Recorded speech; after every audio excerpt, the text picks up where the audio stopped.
jawabnya. Pak, simpel saja deh. Bapak mengatakan terbuka. Ada nggak saya tanya yang ditutupin di situ? Nggak ada. Kalau tidak ada yang ditutupi, informasinya terbuka. Sekarang apa yang menjadi kendala kalau itu kemudian diberikan salinannya gitu loh. Cara seperti itu diperlihatkan, tetapi bahwa pihak pemohon tidak sepakat dengan seperti itu karena menginginkan adanya dokumen itu semuanya ada salinan yang bisa diterima begitu, dokumen. Ya kan kalau salinan. udah terbuka semuanya, apa yang menjadi pertimbangan kemudian nggak bisa diberikan salinannya kepada pemohon? Melindungi hak-hak pribadi dengan data-data pribadi itu, dan kami dengan prinsip kehati-hatian itu. Pak, begini Pak. Kalau di situ ada hak-hak pribadi, misalnya di dalam ijazah itu ada informasi pribadi yang harus dilindungi, maka itu kan bagian itu saja yang ditutup, Pak.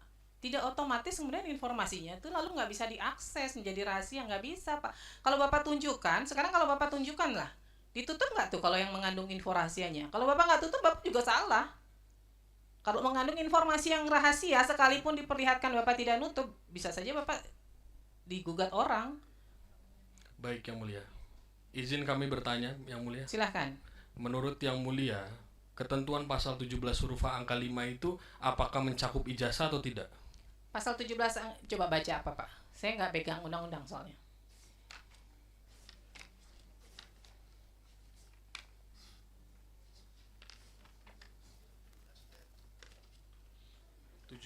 Huruf H angka 5. Baik, izin membacakan Yang Mulia.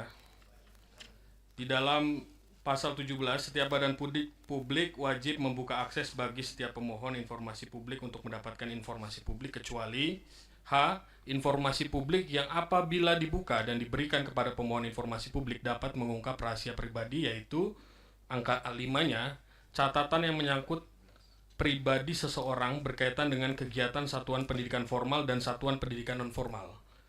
Betul. Izin Yang Mulia, menurut Yang Mulia, apakah pasal 17 huruf H angka 5 ini mencakup dengan ijazah yang dimaksud dengan Undang-Undang KIP ini? Termasuk.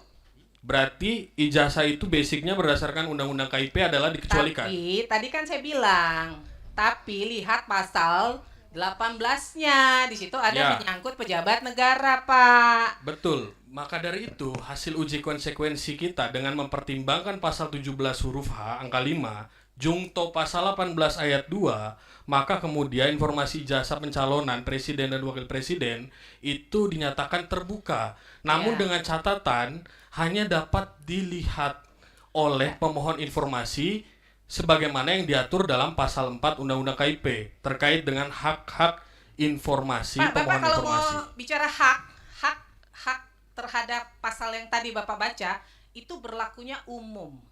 Kalau Bapak bilang dikecualikanlah dia.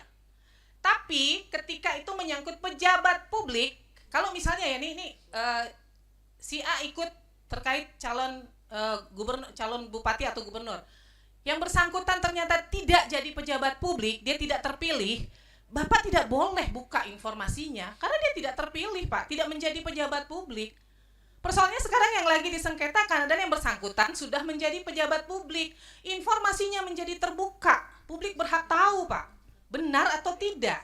Benar Yang Mulia, berdasarkan hasil uji konsekuensi kita juga kemudian menyatakan bahwa informasi tersebut betul. Nah sekarang terbuka. Bapak sudah menyatakan terbuka, tapi Bapak kemudian juga di samping itu tadi Bapak mengatakan di dalamnya ada informasi pribadi.